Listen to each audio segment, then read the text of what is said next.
अस्सलामुअलैकुम दोस्तों, सलावातु तस्बीह की नमाज।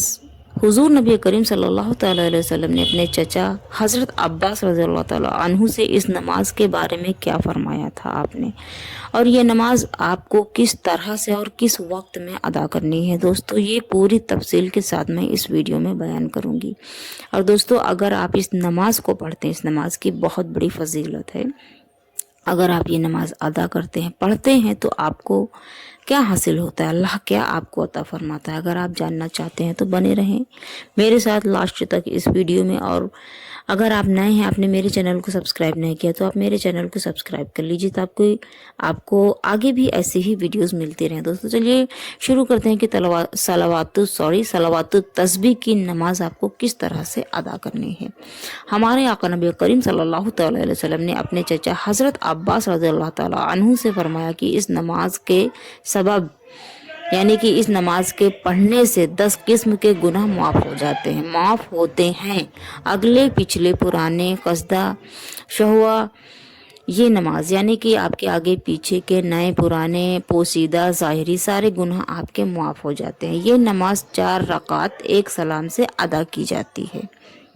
यानी कि दोस्तों 4 रकात नमाज ही है ये सलावातु तस्बीह की नमाज। इसके पढ़ने की तरकीब ये है, यानी दोस्तों इसके पढ़ने की तरकीब मैं आपको बताने जा रही हूँ। ये पहली रकात में आप सना पढ़ें, यानी कि जब आप इस नमाज की नियत करें तो पहली रकात में सबसे पहले आप सना पढ़ें। उसके बाद में 15 मरतबा ये तस्बीह पढ़ें, सुबहान अल्लाह अल्हम्दुलिल्लाह वला इलाहा इल्लल्लाह अल्लाहु अकबर। दोस्तों, इसके बाद में औज़ु बिल्लाहि मिनश शैतानिर रजीम बिस्मिल्लाहिर रहमानिर रहीम शरीफ पढ़ें। इसके पढ़ने के बाद में सूरह फातिहा और आपको जो भी कोई सूरह मुबारक याद हो उसकी तिलावत करें, यानी कि वो सूरह आप पढ़ लें। बाद रुकू में यानी कि रुकू में जाने से पहले 10 बार यही तस्बीह पढ़ें, सुबहान अल्लाह अल्हम्दुलिल्लाह वला इलाहा इल्लल्लाह अल्लाहु अकबर। फिर रुकू में जाएं और रुकू की तस्बीह पढ़ें, सुबहान रब्बिल आला अज़ीम। जैसे आप पढ़ते हैं उसी तरह से आपको रुकू की तस्बीह पढ़ें। आप रुकू की तस्बीह पढ़ने के बाद रुकू में ही दोस्तों 10 बार ये तस्बीह फिर से पढ़ें आप दोस्तों। फिर कौमा में यानी कि जब आप खड़े हों रुकू की तस्बीह रुकू में पढ़ने के बाद में फिर 10 मरतबा आप यही तस्बीह पढ़ें, यही तस्बीह सुभान अल्लाह अल्हम्दुलिल्लाह वला इलाहा इल्लल्लाह अल्लाहु अकबर। फिर इसमें जब कौमा में 10 बार पढ़कर सजदे में जाकर सजदे की तस्बीह पहले पढ़ें। फिर सजदे की तस्बीह पढ़ने के बाद में 10 बार सजदे में ही आप जो है ये तस्बीह पढ़ें 10 बार, सुभान अल्लाह अल्हम्दुलिल्लाह वला इलाहा इल्लल्लाह अल्लाहु अकबर। फिर सजदे से आप सर उठाकर जलसे में यानी कि जब आप सजदे से फारिग होते हैं तो सर उठाएं तो 10 मरतबा फिर से आपको ये तस्बीह पढ़नी है। फिर दूसरी सजदे में आप जाएं, सजदे की तस्बीह पढ़ें। बाद सजदे की तस्बीह पढ़ने के बाद में 10 बार इसी तरह से आपको ये तस्बीह पढ़नी है। दोस्तों, ये हुआ 1 रकात आपका और इसी तरह से आपको 3 रकातें यानी कि 4 रकातें इसी तरह से आपको पूरी करनी है। और जब आपकी 4 रकात पूरी हो जाए दोस्तों तो आपकी नमाज मुकम्मल हुई। और ये नमाज आप किस वक्त में पढ़ सकते हैं, किस वक्त आपको पढ़ना ज़्यादा ज़रूरी है या किस वक्त ये ज़्यादा इम्पोर्टेंट होती है नमाज। ये नमाज हर वक्त गैर मकरूह में यानी कि जब भी आपको मौका मिले आप किसी भी वक्त में, बस ये है कि वक्त मकरूह यानी कि ज़वाल का वक्त नहीं होना चाहिए। और आप किसी भी वक्त में ये नमाज अदा की जा सकती है, अदा कर सकते हैं। इसका बेहतर वक्त नमाज ज़ोहर से पहले है, यानी कि इसका सबसे बेहतर वक्त दोस्तों नमाज ज़ोहर से पहले है।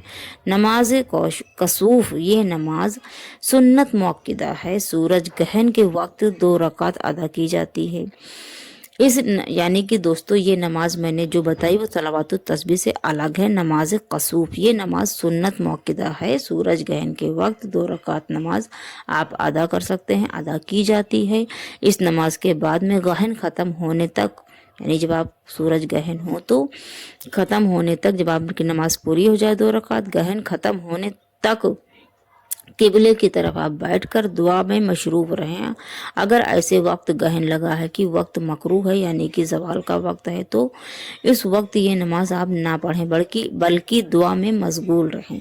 नमाज खसूफ ये चांद गहन के मौके पर 2 रकात नमाज पढ़ी जाती है। पढ़ने के बाद नमाज तौबा में इस्तग़फ़ार मशरूफ रहे यानी कि आप तौबा करने में, तौबा इस्तग़फ़ार करने में मसरूफ़ रहें। अगर ये दोनों नमाजें इनके वक्त में आपने अदा नहीं की तो उसके बाद इसकी कोई क़ज़ा नहीं है दोस्तों। यानी कि नमाज कसूफ दो नमाजें मैंने बताई, इसमें नमाज कसूफ सलावातुत तस्बीह की नमाज कसूफ जो है सूरज ग्रहण के मौके पर, चांद ग्रहण के मौके पर दोस्तों अदा की जाती है। और अगर आप ये नमाज सूरज ग्रहण के वक्त आपने नहीं अदा की है तो इसकी कोई क़ज़ा नहीं है, इसके बाद आप नहीं पढ़ सकते हैं दोस्तों।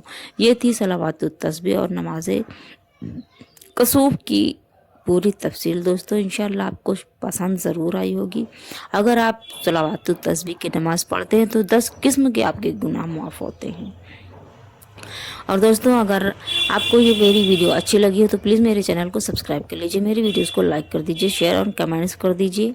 और दोस्तों अगर कोई बताने में गलती हुई है तो मैं माजरत चाहूँगी, और अगर आपको कुछ समझ में ना आया हो तो आप कमेंट्स बॉक्स में पूछ सकते हैं जिसका जवाब। और दोस्तों मैं बताने के लिए भूल गई, माजरत चाहूँगी कि सलावातुत तस्बीह की नमाज आप माह शाबान की 15वीं शब यानी कि शब बारात की रात में पढ़ सकते हैं, और रमज़ानुल मुबारक के महीने में आप इसको अलविदा जुमा बाद नमाज ज़ोहर पढ़ सकते हैं। इसका तरीका और टाइम यही है।